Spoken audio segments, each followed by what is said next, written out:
We had a battle royal to crown a new #1 contender. We also have to talk about the debut of Nia Jax and Evie, for that matter. And no, I'm not talking about the Pokemon Evie either. And also, does Bayley have a new #1 contender to her NXT Women's Championship to worry about? And we're going to talk about that more on this week's NXT review, powered by Google Hangouts. YouTube, if you're ready for your hot tag, it is time to work. This is Mike Lewis, former New Orleans Saints punter kick returner. You're watching WGS-TV.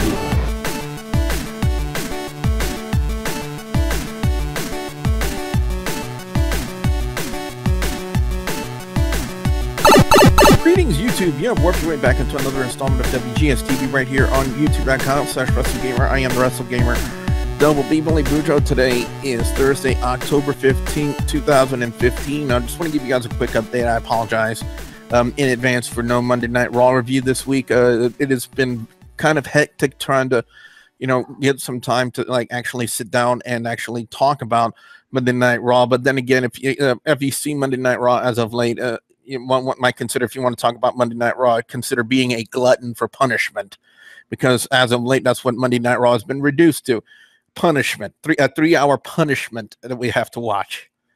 But I will get back on track when it pertains to the reviews, and to make up for it, after this video goes up today, guys, I'm going to have another video talking about Table for Three and the WWE documentary that followed NXT, and we'll talk a little bit about the 3 guests that were on there, and that was Diamond Dallas Page, Sting, and Big Van Vader, 3 WCW legends, and talk about a few of the things that they discussed on the show as well.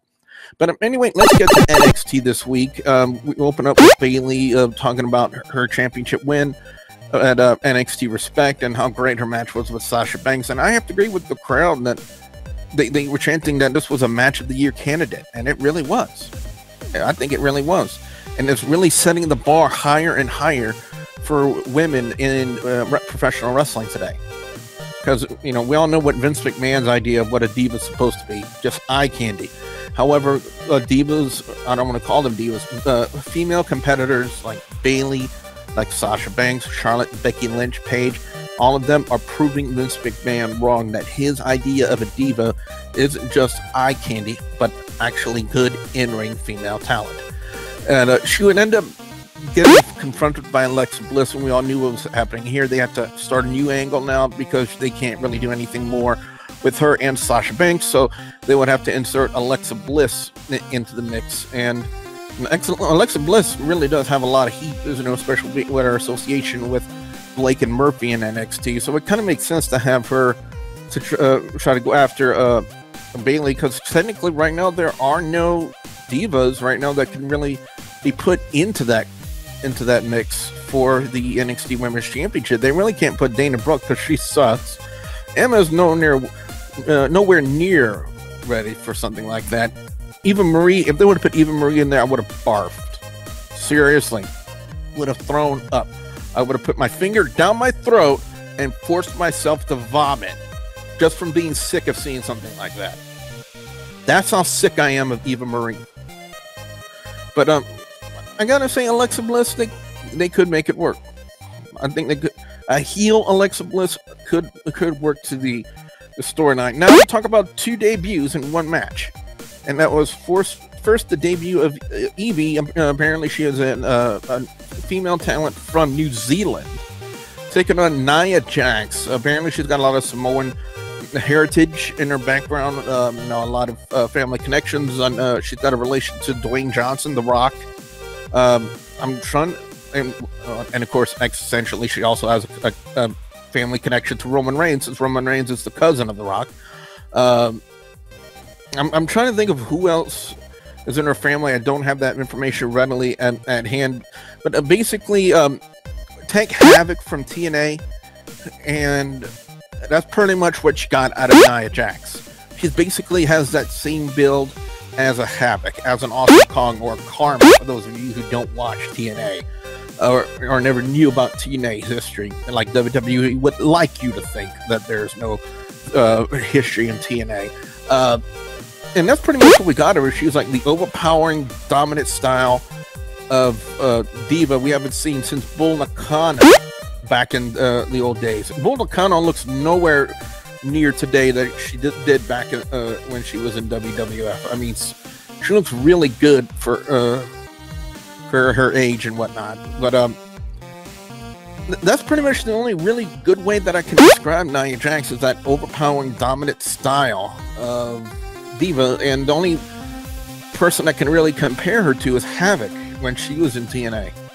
I don't know if she's still in TNA because I haven't watched it since they moved to Destination America, and I do occasionally watch bits and pieces of it when it comes on here on YouTube. But anyway, let's get to the Battle Royal. One of the things that I was looking for is, would NXT Creative go the route of main roster creative? I mean, it was kind of looking a little obvious at first that they were going to have Samoa Joe win the Battle Royal, have him be the #1 contender.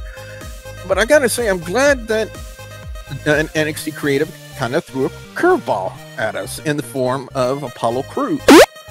It really didn't look like Full Sail University was really in the corner of Samoa Joe during that Battle Royal. It looked like they didn't really want him to win it, because when he got eliminated, they were saying thank you Corbin, or no, thank you Tyler, because Tyler Breeze was the one who eliminated him after Tyler Breeze had already been eliminated.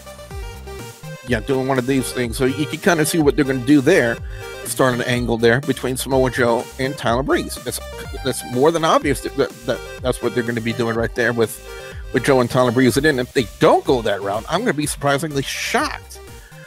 But I honestly thought they were going to have like heel and face, you know, a face champion, heel contender, and apparently I was wrong with that, with Apollo Crews winning the Battle Royal. And since Apollo Crews is technically face right now in NXT, so we're gonna have a face challenger and a face champion. Now, when the title match is gonna happen is yet to be announced, but that's pretty much how they ended NXT. So I gotta say, interesting thing.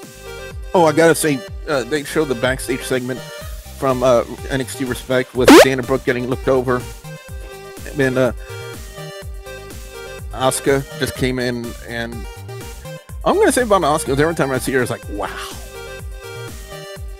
That's all I can say is wow. Overall score on NXT this week, I'm going to get a solid 3.75 out of 5. I'm going to tip my hat and kudos to the tag match. The Battle Royal. I'm sorry. And I don't think I even mentioned that tag match. I really don't know. The Vaudevillians versus Angelo, Dawkins, and Sawyer Fulton. I do apologize. But it was basically Vaudevillians hitting the Whirly Dervish on Angelo, Dawkins, pick up the win. And that completely skipped my mind. And I even have my notes open right here. If you guys see a little light coming up, that's my notes. And I should have been more prepared for that. I do apologize. But I really don't have a worst match or segment, but the best match is going to be the Battle Royal. And if they would have went but I will say this, if they would have went the predictable route and say have Samoa Joe win it, as somebody sending me a text message, I just got the alert. They should know I'm busy right now. If they would have went the predictable route and had Samoa Joe win it, then I would have had the Battle Royal as the worst match, because it would have been too predictable. And I gotta say, when professional wrestling becomes predictable, it becomes boring. But I'm glad they threw a swerve. I'm glad they went somewhere different, and I'm glad we saw something unique. And I think that's something that the main roster brand needs to have, creative needs to have. They need to have that little bit of uniqueness to it. Because again, I asked the question, what does that say about your main roster product when your NXT developmental product can put on a much better show in 1 hour than your main roster can in 3 on Monday Night Raw? I think you need to have some of the Vince McMahon and some of the bigwigs need to have a step back and kind of have a self-evaluation of where the product is right now. That's all I'm going to say about that. But anyway, what I want to know from you guys out there, the viewers and subscribers, your thoughts on NXT this week. What are your overall scores? What are your picks for best and worst match or segment on NXT this week? I definitely want to know what you guys out there have to say. Be sure to put your comments in the comment section below. Don't forget to like, comment, and subscribe. don't forget WGS-TV is on social media on Facebook, Twitter, Instagram. You can ask me questions. Links will be provided in the description box below. And as always, guys and gals, I will have a video in the annotations at the end of this video for you guys to check out as well. And hopefully, guys, I will have the Table for 3 video up. If not tonight, later on tonight, and definitely tomorrow, I will have a video discussing the Table for 3 documentary. So with that being said, I am the WrestleGamer, saying we'll see you in the next work zone. So what do we do? What You clever little girl, do you think you can just leave? She pulls out a gourd from her belt. What belt? What belt? There is no belt around her waist. What belt?